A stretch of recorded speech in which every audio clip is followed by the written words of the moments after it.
News at 7 on My 5 begins now with a breaking news alert. And breaking tonight, a physical therapist charged. She had practices across the state, and now they are all shut down after he is accused of sexual misconduct with a minor and committing insurance fraud. Thanks for watching WNEM-TV5 News at 7 on My 5 and streaming online at WNEM.com. I'm David Custer. WNEM-TV5's Emily Nelson is in Ogama County with the details behind these charges. We're here at Kumar's West Branch location. The doors have been locked all day, and I'm told the staff was told to go home. The physical therapist might not be seeing patients anytime soon. You know, you hear about these things, but to actually encounter something. Barbara Geiger showed up here at Dr. Vijay Kumar's West Branch office today for her physical therapy appointment, but the doctor wasn't in. Come here for maybe 2 months, and everything seemed fine. But everything wasn't fine. Authorities say Kumar was arrested and charged with sexual misconduct involving a minor. But it doesn't stop there. He's also been charged with Medicare fraud. Are you open? We tried to talk to personnel at Kumar's West Branch location, but were turned away. However, we did catch up with one of Kumar's neighbors. What is your reaction to him being charged with sexual misconduct as well as Medicare fraud? Well, it's something that it's illegal. Armando Munoz says he's lived just down the street from Kumar for the last 7 years, but never suspected he was capable of the charges. You never think they would do something like that. We're told Kumar's offices have been shut down and his records seized. The Ogamas prosecutor declined to go on camera but released a statement saying the Medicare fraud investigation is ongoing and involves multiple authorities, including the U.S. Attorney General. A separate state police report details the sexual misconduct charge. Kumar's patients are still in shock. Oh my gosh, that is weird. I'm told Kumar was released from jail today on the sexual misconduct charge after he posted a $10,000 bond. We're still waiting to hear what's next for the Medicare charges. We'll bring you the latest updates as we get them. Reporting in West Branch tonight, Emily Nelson, WNEM-TV5 News at 7 on My 5.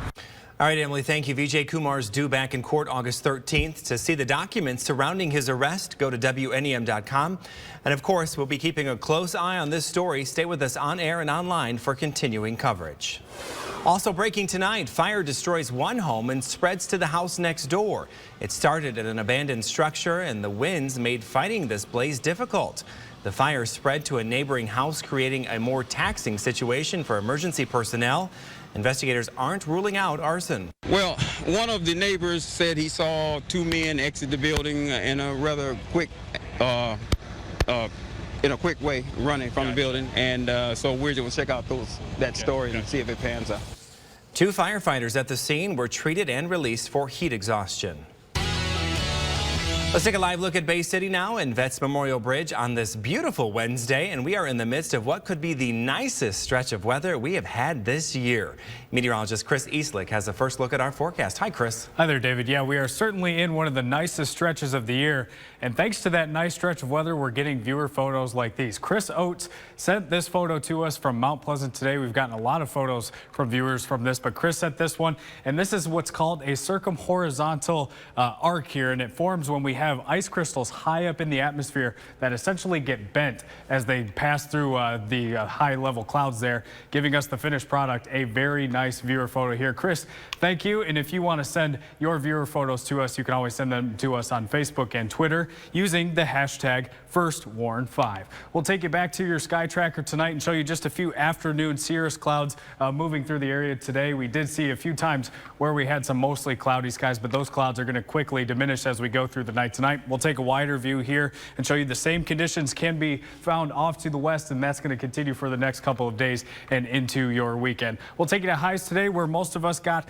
to the upper 70s today. One lone 80-degree reading in Oscoda today. Current conditions around the area 78 degrees and mostly sunny in Flint. 79 in Midland under partly cloudy skies. Bay City 79, partly cloudy skies there, and same thing in Saginaw, 79 degrees. Your Thursday is important. Let's plan it out. Midnight 63 degrees, cooling off to 56 by the time you start your day tomorrow. 78 degrees. We warm up quickly by noon before reaching the 80s by the afternoon. Here's your evening headlines. High pressure going to stay in control for at least the next couple of days. And with that high pressure, temperatures are going to be on the rise. We'll time out where and when in your full First Warn 5 forecast coming up. Chris, thank you. New tonight, road relief may be in the future from the feds, but it could come at the expense of knocking down abandoned buildings. A deal in the U.S. Senate would pay for infrastructure improvements by taking the money from blight cleanup. With a look at what this means for mid-Michigan, TV5's Nick Lowley has the latest from Saginaw. Now, I do have some good news. I spoke to the county land bank, and the $11 million earmarked for Saginaw will remain in place, but it's the future of that pot of cash that remains hazy. They suck.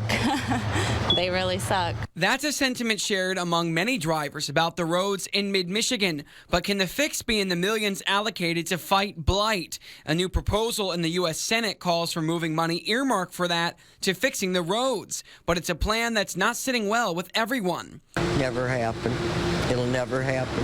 How much taxes have we spent for this crazy stuff? In everything, it's still going to hell, you know? About $175 million was set aside for the Great Lakes state, part of which has already been spent. It's not clear yet how much could be rescinded. The Hardest Hit Fund, as it's known, was initially intended to keep residents in their homes and avoid foreclosure. It eventually funded blight removal projects, with U.S. Treasury officials arguing that tearing down abandoned homes increased property values. Some support the proposal, though.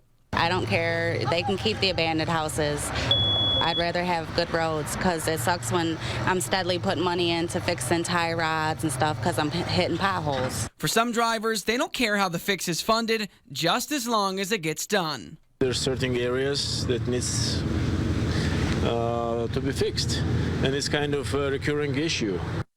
Now, in the short term, the city still plans to take down about 800 of those blighted houses. In the long term, they're still going to apply for some of those grants. Now, let's throw it to my colleague, Ronnie Duncan. He's continuing our team coverage from Flint. The fight against blight is all around here, and whether it means cutting down tall grass or tearing down vacant buildings, the price isn't cheap. As much as we need dollars, we need to get the city back to a shape where people can take pride in the neighborhoods again. Pastor Joseph McCutcheon runs a nonprofit organization called Revive Flint. It benefits from government grants that help pay the bills for his efforts and those of 19-year-old Derry Atkins, who gets a stipend for his services. They fear the funding pipeline might soon dry up. U.S. Republicans are calling for more time. Both Derry and Pastor McCutcheon say that will be devastating while remaining clueless to the bottom line. I really can't speak to the numbers of dollars that are spent statewide or even in the city. Congressman Dan Kildee is critical of the Senate plan. In a statement he released today, he said, once again, Republicans in Congress have shown that they do not understand the unique challenges facing older industrial cities like Flint, Saginaw, and Detroit. Kildee goes on to say, while we have made progress stabilizing our housing market and removing thousands of vacant and abandoned homes, there is clearly more work to be done. As for local grassroots efforts, funding is critical, but organizers say the community also plays a role in eliminating eyesores. Yeah, this is our city. We got to keep it clean, you know. We just can't throw trash around and leave it like this. It looks ridiculous when there's a whole bunch of grass and a whole bunch of trash. In Flint, Ronnie Duncan, WNEM-TV 5, News at 7 on My 5. Michigan initially got $500 million, $170 million of which was earmarked for blight removal.